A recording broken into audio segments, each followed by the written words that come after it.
Esse concerto de hoje é de um projeto que eu venho tocando faz alguns anos, intitulado Violino em Solo no Brasil, onde eu fiz uma pesquisa de muitas obras conhecidas, menos conhecidas, de grandes compositores brasileiros que compuseram para este instrumento. E quando a gente fala em violino solo, é impossível pensar em violino solo sem falar no grande expoente do barroco alemão, Johann Sebastian Bach. E é com ele que eu vou começar o concerto desta noite, com o adágio e a fuga da sonata número 1 em sol menor.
Continuando a apresentação depois dessa obra do grande gênio do barroco alemão Johann Sebastian Bach, que com certeza teve uma grande influência em todos e qualquer compositor que vá escrever qualquer obra para violino solo, com certeza se deixou influenciar ou tem essas obras, sonatas e partitas de Bach, em algum lugar guardado. E agora entramos na parte brasileira desse concerto de hoje, e um expoente importante e provavelmente um dos primeiros compositores brasileiros a escrever obras para violino solo, que é um violinista e compositor, Marcos Salles, nascido em 1885, falecido em 1965, morou grande parte do tempo no Rio de Janeiro, teve uma importância muito grande como violinista, como professor, pedagogo no Rio de Janeiro, e no começo do século XX, em 1906, ele recebeu uma bolsa e foi estudar violino na Itália, em Bolonha. E logo em seguida, em 1908, ele compôs uma série de 6 caprichos para violino solo, que são provavelmente entre as primeiras obras compostas para esse instrumento. Tem uma linguagem um pouco do tardo romantismo europeu, e com certeza vocês vão poder sentir algumas influências justamente das sonatas e partidas de Bach que eu acabei de tocar. Então eu vou tocar para vocês agora de Marcos Salles, Capricho número 1 para violino solo.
Continuando a apresentação de hoje, um outro grande compositor brasileiro, ainda vivo, Edino Krieger, 92 anos de idade, nesse ano, compôs a sua primeira obra, a sua primeira composição aos 16 anos de idade, em 1944, uma sonata para violino solo. Ele foi um exímio violinista de jovem e estudou composição com Hans-Joachim Kollreuter, que foi um compositor alemão que, nos anos 40, fugindo da guerra e do nazismo alemão, veio no Brasil, foi um grande professor aqui, de várias gerações de compositores aqui no Brasil. E essa obra, inclusive, vocês vão poder notar uma grande influência, justamente como eu falava antes, de Johann Sebastian Bach. É uma obra, foi um estudo de composição que ele fez ao violino, que ele dedicou ao pai dele, e vocês vão poder ver em uma forma muito clássica, com grande influência de Johann Sebastian Bach. Então, com vocês, Edino Krieger, sonata para violino solo, 2 movimentos, adagio e allegro.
A próxima obra é de um grande compositor da segunda metade do século XX, paulista, chamado Almeida Prado.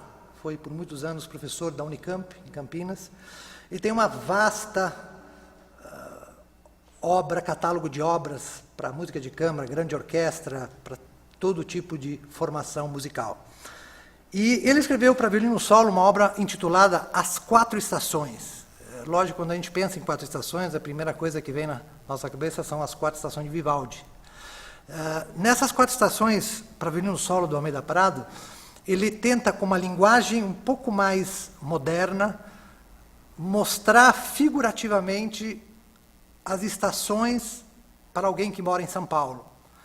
Então, diferentemente de Vivaldi, que começa com a primavera, as estações de Almeida Prado começam com o outono, aqui no hemisfério sul.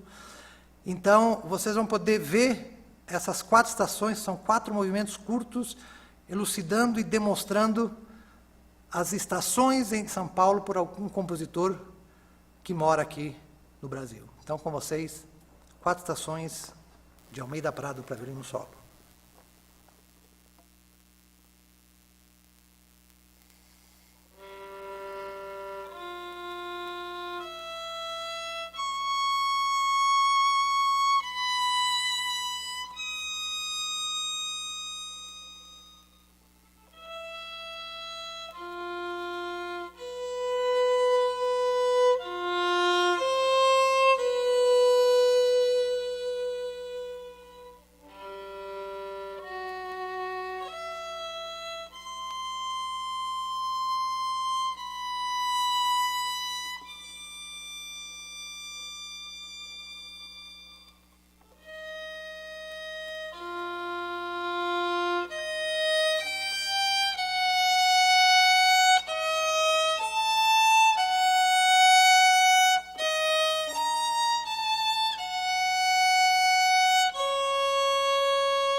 Para vocês que escutaram Na Primavera, do Almeida Prado, e reconheceram uma melodia conhecida, e não sabia exatamente o que era, Almeida Prado colocou o tema da Primavera de Beethoven, da Sonata Primavera para violino e piano, ele colocou dentro da Primavera dele aqui, só para uma informação para quem ficou na dúvida. A próxima peça é também de um compositor, grande compositor brasileiro, vivo, Edmundo Villani Cortes. Vai fazer 90 anos em 2020, que os 90 anos dele possam ser comemorados ano que vem, que esse ano não vale, né? E essa peça tem uma história interessante. Eu entrei em contato ano passado com o Edmundo, perguntando se ele tinha alguma obra para violino solo composta, porque era um compositor que eu gostava muito. E aí ele me responde e diz que nunca tinha escrito nada para violino solo. Tinha obras para violino e piano, violino e orquestra, mas para violino solo não tinha escrito nada. E falou que ia entrar em contato comigo em breve. Aí passam 2 meses, isso foi em abril do ano passado. Chega em junho, começo de junho, ele me liga e me fala, olha, eu compus uma peça, um ponteio para violino solo, vê se você gosta. Ele me mandou a partitura, eu achei linda, uma obra bonita, muito melódica, dançante, assim, de uma forma um pouco nacionalista brasileira. E aí eu aprendi a peça e fiz a estreia mundial dessa peça no Festival de Campos do Jordão, ano passado, na Sala São Paulo, em julho. Então vou tocar, essa vai ser provavelmente a 3ª vez que eu toco ela em público, e pela primeira vez pela internet. Então, com vocês, de Edmundo Villani Cortes, Ponteio para violino solo, composta em 2019.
Um outro compositor importante para a música para violino solo e um dos precursores dessa forma foi um violinista mineiro de Belo Horizonte chamado Flauzino Vale. O nosso grande Heitor Villa-Lobos o chamava o Paganini brasileiro, de tão virtuoso e excelente violinista que ele foi e excelente compositor também. Ele compôs uma série de 26 prelúdios característicos para violino só, com esse título, onde ele escreve de uma forma de um nacionalismo regionalista, esse sertanejo da raiz. Ele viajou muito para o interior de Minas Gerais, Goiás, na primeira metade do século XX, teve contato justamente com esse tipo de música, que teve uma grande influência na sua forma de composição. E eu vou tocar 2 prelúdios curtos dele, um intitulado Ao Pé da Fogueira, que vocês vão poder ver justamente essa parte regionalista, sertaneja, e o outro chamado Mocidade Eterna, onde vocês vão poder ver um pouco dessa parte de virtuosismo e malabarismo do instrumento, que ele dominava muito bem.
Agora, como última peça, quase que como um bis, um pouco forçado, já que não tem público aqui, e mudando completamente de estilo para mostrar uma outra faceta do instrumento, do violino, e algo que eu conheci nessa quarentena, através de um grupo de WhatsApp de um monte de violinistas brasileiros, mais de 200 violinistas, formaram um grupo com pessoas que eu conheço, outras pessoas que eu não conheço, de troca de ideias nessa quarentena, troca de partituras e tal. E eu conheci um jovem violinista de São Paulo, que eu só conheço pela internet, chamado Rinaldo Zamay, que ele é violinista e ele é um excelente arranjador. E ele fez muitos arranjos de obras populares para violino solo, mas feito com tanto esmero, e tanta qualidade, tanto violinística quanto musical, que realmente é surpreendente. Eu vou tocar para encerrar e para me despedir de vocês dessa live de hoje, do nosso grande Pixinguinha Rosa, em arranjo do Rinaldo Zamay.